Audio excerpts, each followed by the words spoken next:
Alright, so Ashley asked me about chili peppers and chilies, hot sauce or whatever, and how they relate to health and if they're healthy to eat or not, or what are the pros and cons maybe of those foods. So that's what I'm going to talk about in this video. Basically, spicy stuff. Alright, so from the get-go, let's just take a big step back and ask ourselves, if we were out in the wild, living, let's say a few million years ago, which is not that long ago in the grand scheme of things. Even to this day, we could say, we're out in the wild, we're looking for food to eat. We're in our natural tropical environment. Remember, we are tropical animals. That's why we wear clothing and stay inside houses with heating when we're here in the winter in the northern hemisphere, etc. We are tropical animals, so we would be naked in our natural environment looking for food. Suppose we don't have any tools, we have to use our hands, we have to use whatever we're naturally adapted to gathering and eating. So looking around of all the different foods we can find, we're not really attracted to ripping open animals, we're not really attracted to digging the ground for roots, and even if we did acquire those foods, they're not really appealing to our natural senses, etc. Let's not get into that too far. The point here is, let's suppose we find some chili peppers, some kind of chilies, or maybe mustard seeds, or some kind of hot, spicy item. Let's go with the chilies. So here I have a chili, suppose, and I think about it, oh, well, it looks kind of appealing, red, but kind of like, maybe red is a warning sign as well, I don't know. Let's try it. You take a bite of the chili, and oh my god, it's so hot. We would naturally just spit it out, violently spit it out. There's no way on earth that we would continue eating it if it's hot. If it's just slightly hot, we would kind of go like, oh, that's maybe interesting. So who knows, maybe if it's very, very mild, we would eat it. But then again, imagine though eating a whole meal of it. Because if it's really going to qualify as human food per se, we need to be able to eat a whole meal of it. I mean, we arrive at a source of food, we're hungry, we want to eat until we're satisfied. Would we do that though, of chilies, even if they're mild? Would it be possible? Are there enough calories? Probably not. They're not really calorie dense enough to really meet our needs. Imagine eating a red bell pepper, for example. Imagine eating a meal of those. Would that satisfy you? Probably not. You'd probably rather go with something like a mango or papaya or a banana, something sweet, right? Something more higher in carbohydrate. So our natural inclination is simply either not to be that interested in that food, is simply not satisfying enough, or violently spit it out because it is horrible, too hot. Now, that should tell us everything right there. Like, really, that should settle the debate. Chilies are not human food. They're simply not human food. When it comes to all kinds of things that are irritating in the mouth, even garlic, although garlic is probably more toxic though than chilies are. I'm not sure necessarily if chilies are toxic per se, but there's certainly a response in our body to spit it out, whether that be a defense system for the plant. I've heard that birds, for example, they eat chilies and they don't feel the burn. Maybe the plant wants the birds to eat the seeds, so the bird will spread the seeds, whereas if we eat the seeds, I don't know, it's not as ideal for the plant or something. Who knows how it evolved, I'm not sure. But for some reason or another, nature is saying no, we should not be eating chilies. Looking at it from a more sort of reductionist viewpoint, I guess, scientific viewpoint, we could look at the nutrition in these foods and we could see that, oh, well, you know, they're not that bad. I mean, if you look at a red bell pepper, quite nutritious. I mean, there are definitely lots of valuable nutrients in there for humans, but that's true for anything. Even a McDonald's hamburger, there are nutrients in there that are valuable for humans. It's just that it comes along with all this baggage that's not so good.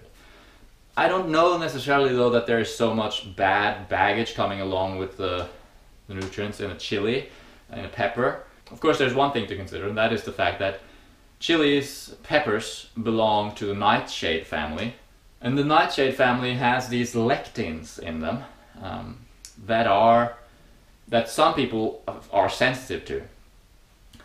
Who knows, maybe everyone should avoid the nightshade family. We're talking tomatoes, peppers, eggplant, potatoes, goji berries, I believe, and some other ones. Maybe we should all avoid those foods, but chances are most people, or a lot of people, will do fine with them, whereas other people will react to them. Okay, so that's one thing to consider. There are lectins in peppers that are possibly not ideal for humans. Again, looking at the evolution, we certainly didn't evolve eating peppers. Certainly not. For millions and millions of years we did not eat chilies. It simply would not make sense that we would eat something that was so violently irritating. So no, we wouldn't do that. So it's a matter of sort of violating our natural inclinations, so to speak, eating something that we're not ideally adapted to eating. But that's not necessarily the worst thing in the world. I mean, we can get away with some of that if our diet is mostly based around fruit, sweet fruit, and possibly some tender vegetables. If we're just moving around that general area of eating a mostly optimal diet, if we choose to have a little bit of chili, chop up a little bit of chili and have that with our salad, if we're having a salad tonight, for example, or anything like that. For example, right now I'm eating cooked sweet potatoes for dinner every day pretty much. Because I'm in Norway, there's not much fruit that's sustainable and reliable other than bananas, so I choose to do that. It's a minor compromise health-wise, but it's not a big deal. Of course, when I do that though, sweet potatoes are pretty good by themselves, but they're not as tasty as fruit is. Fruit is just like, you love fruit by itself. You don't want to mix a mango with anything, you just want to eat mango. When you're eating durian, you just want to eat durian. But when you're eating sweet potatoes, yeah, it's kind of fun, I guess, or it becomes even a little bit better if I could augment it a little bit with something spicy, something kind of exciting. It's an excitant, so to speak. So you could say that it is a drug. Using chili is almost like a drug. You're sort of allowing yourself to eat something that's not optimal by sort of tantalizing your sense of taste with with pepper and salt or chili or whatever. So I use Tabasco actually. Tabasco is just chili pepper, that's it, with vinegar and salt. But the amount you use is so small, and there's very little salt in it actually. So overall, you're actually consuming a very minor amount of salt and vinegar and a very minor amount of chili. But it just makes the whole meal a little bit more interesting now that I'm eating something that's not by itself that appealing.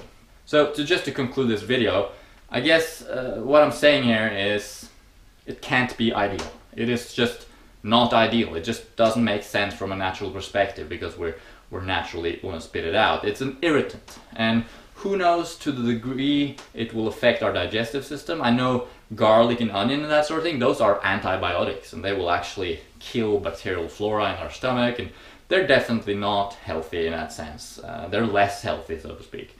But chilies, I don't think they really affect our digestive system all that much. It's more that they irritate our mucous membranes a little bit, especially in the mouth. I'm not sure what happens as they go down actually, although it's safe to assume that probably it's not ideal. That being said, we do a lot of things that are not ideal. I mean, it's not ideal living in Norway.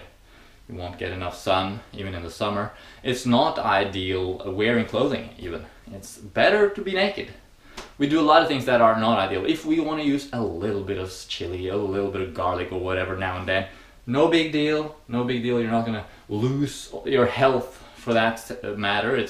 Other things matter more, like your sleep and your diet overall and fitness and that sort of thing. So take care of your health on all levels. Do your best to optimize the conditions for best possible health. But realize that you can make sacrifices and get away with it. At least some sacrifice. I don't think you could get away with eating at McDonald's every day. But the truth is you could probably get away with eating there once a month.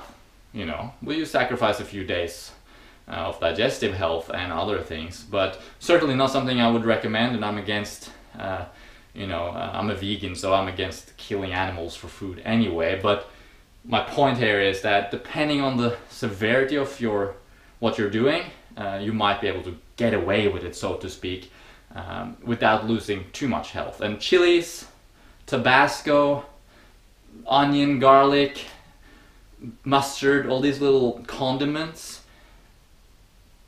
they're not foods. Just realize that they're not foods, but if you use a little bit of those because you want to, that's fine as well. But you gotta realize also that if you were eating an optimal diet of just fresh tropical fruit, you wouldn't really need those things. And if the greens are really appealing to you, and they're good greens, and we're meant to eat greens, I'm on the fence when it comes to whether or not we should be eating greens, well, then you shouldn't really need any kind of sauce or anything. But sure, I don't know, we have culinary culture. We like to make salads, and maybe we'll put a bit of chili in the salad. I mean, it's no big deal, you know? So I hope that answers your question, Ashley. Thanks for asking me that question. It's a great topic for a video. If you have any questions, and I know a lot of you guys are asking me questions, and I'll do my best to make videos and answer them, but I'm working on spontaneous inspiration most of the time. So for me, a video is typically something I just suddenly come up with and I feel like making. So when I have all these requests, I'm not always able to sort of logistically or allocate the time and get the inspiration to make that video. But I write them all down, and if I suddenly get inspired, I'll make a video for you. And if you really want to know if it's more urgent, you could send me an email and just ask me to write it to you. I'll answer you quickly, your email quickly there and then. Alright. Thanks for watching. Please subscribe if you haven't done so already.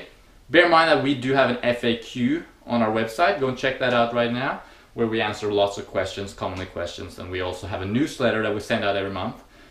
So if you go to our website, you can sign up, get a free e-booklet on how to get started with the raw food diet, and you'll get an email regularly, and one of that email every month is a question that we answer for you guys. So you might enjoy that. Anyway, thanks for watching. Hope you're having a good day. See you around.